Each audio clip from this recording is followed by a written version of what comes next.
Do you remember when Breath of the Wild 2 was announced, and so many of us were overjoyed that Nintendo decided to reuse the same engine and makeup to create a direct sequel to their 2017 hit with a short turnaround?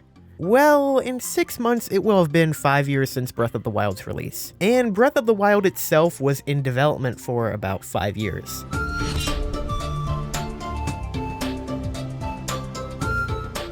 And so another Nintendo Direct, another Breath of the Wild 2 no-show. Can't get too greedy, we saw it last time, so I guess it's gonna be another 2 years. In all honesty though, I did not expect Breath of the Wild 2 to make an appearance in this Direct. I know I seem to talk about it like every other video when Breath of the Wild 2 is involved, but the goalpost on when we learn new substantial details and, after that, eventually someday a release, is a constantly moving question mark. You know, in 2019 when it was first revealed, we thought it was a pretty good bet that we would see it again the year after that. And then by the end of 2020, many of us thought, okay, next year.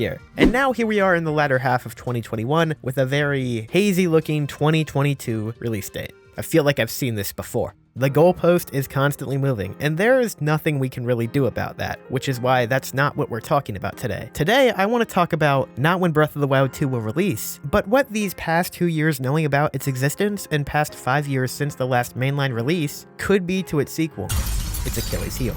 Expectations are a dangerous thing. For example, the last Nintendo Direct. I was so sure, I was so led along by these rumors, and just how much it made sense in my own mind, that Xenoblade Chronicles 3 would be revealed in the most recent Nintendo Direct. And while it could very much still be a thing, it wasn't in that Direct, and my expectations of it being there led to me crumbling in despair at its absence. Also, for a lot of my viewers, I'm sure there's a very recent example of expectations letting you down that I pulled off as a little social experiment for this video. That's right, the other day I made a post in the community tab of my YouTube channel saying, hey guys, there's gonna be a video tomorrow. There wasn't a video tomorrow. But yeah, I'm sure at least a few of you were disappointed that I didn't post a video that day like I said I would. And finally, one more example, the last trailer for Breath of the Wild. I've talked about this before and you can find it in the card for the video on screen right now, but the final trailer for Breath of the Wild kinda gave me some expectations that just couldn't be met. You know, that was just such a good trailer, and the way it was put together, at least for me, and I've seen some other people in the comments on that video too, it kinda led us to expect too much. Particularly, it seemed like there was a lot more going on with the story of the game, when in reality most of those story cutscenes we saw in the trailer took place in memories of the past. So yeah, expectations can be dangerous. They can lead you to great disappointment. But what's that have to do with this so-called Achilles heel for Breath of the Wild 2? It's only natural that the longer a game is in development, the more we can expect its ambitions and scope have grown, right? Surely we haven't been waiting 5 years for a Hyrule that's seen very little change outside of a few new Sky Islands to explore. Now granted, Breath of the Wild 2's dev cycle has been a little different, with DLC being developed in 2017 and a pandemic stretching across 2020 until now, but 5 years is a lot of time. And as I just said, with time comes expectations. But let's slow down for a second before we jump into Breath of the Wild 2's development. Let's take a look at Breath of the Wild's, so we can better understand just how much time 5 years is in the world of game development. So to start, I say 5 years, but that's a general estimate, because Breath of the Wild's development was started by a lot of trial and error. As the game's director himself, Hidemaro Fujibayashi, said, development really started in early 2013, as 2012 was more focused on nailing down the game's concepts and pre-planning. But it doesn't even end there, because Breath of the Wild was originally set to come out in 2016 before getting delayed to be a cross-platform launch on Nintendo Switch. So for actual development time on Breath of the Wild, we're looking at something potentially as small as 3 years, which, funnily enough, is pretty similar to Skyward Sword's development, as it was stated by Miyamoto in an interview with Famitsu that that game also had a long experimental period. So, take what we can learn from the past, combine it with what we know in the present, and craft our potential future. Now we have a sequel that apparently found its footing for the game it wants to be rather quickly, as the project's existence came out of ideas brainstormed for Breath of the Wild's 2017 DLC. Next year will put 5 years between Breath of the Wild and its sequel, at least 4 of those years being spent working on this game, as is confirmed in creating a champion. This game has an advantage over its predecessor, using the same makeup and already established engine, and even is said to be using the same overworld. Also, while not entirely related, I still think it's worth pointing out, Breath of the Wild had 6 separate Zelda projects released during its development that were either directly developed by Nintendo in-house or with direct assistance. Breath of the Wild 2 has had 4, with none of them being developed in-house by Nintendo. And as my final point, the 2019 reveal trailer for this sequel already seems to have a solid idea of the game's direction and story, more so than I sensed in the first Breath of the Wild teaser in 2014. So 5 years on its own is enough to build expectations. But when you dissect all the details we have, compare them with what we've seen in the past, it paints a big picture of just how much can be done in that time. This game will no longer be a quick turnaround sequel by the time it releases. It is increasingly looking more likely that Breath of the Wild 2 will have a longer development cycle than its predecessor, making it potentially the longest dev cycle in the series' history. And now I think you start to see why expectations could be this game's Achilles heel.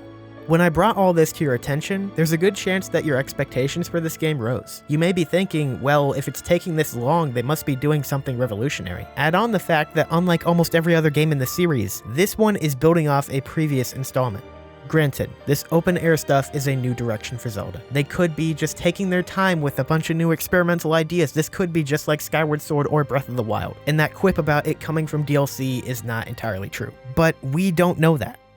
Until Nintendo tells us what's been going on, we can only look at what we do know and how long we've waited to form our expectations. And these factors are getting to a point that they can drive those expectations pretty dang high now. And I'm guilty of this myself. I made this whole video to warn you all about expectations, but at the same time, I'm guilty of this. I look at how long we've waited since the last Zelda installment, all the behind the scenes details, and I too can't help but expect something revolutionary. But I think it's important that we remind ourselves to keep those expectations in check. We don't know what could be happening behind the scenes. How hard did the pandemic really hit Nintendo's development? Is the physics engine acting up again and adding on to development time? Maybe there's just some overall complications we don't know about and the game is stuck in a state of development hell. We don't know and we won't know until we get out of the state of limbo, waiting for more news and details to materialize. So I guess that's what this video really is. A warning, keep your expectations in check, give it time, hold on to your patience, news will arrive eventually. And let's just hope that when it does arrive, it won't let us down. Don't let your expectations be this game's Achilles heel. Even if it's not the most mind-blowing thing you've ever seen after so many years of waiting and hoping, if you keep those expectations in check, you won't fall nearly as far.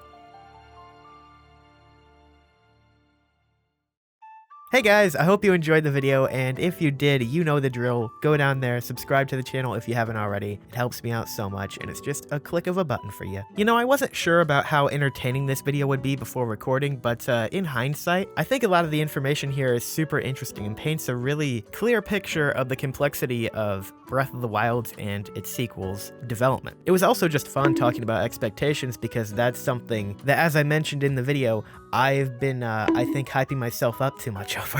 So yeah, the video is positioned as a wake-up call to the viewers, but in reality, it was more a wake-up call to me, I think. But that's not to say don't be excited about this game. And even if you want to, you can go crazy with expectations. I won't stop you.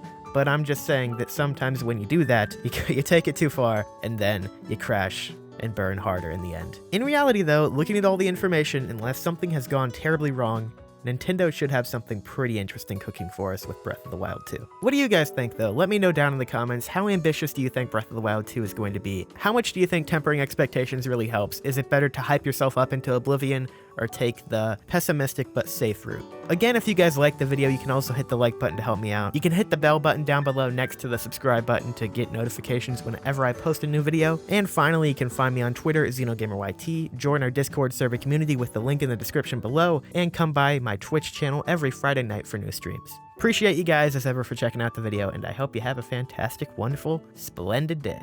See you guys soon. Bye-bye.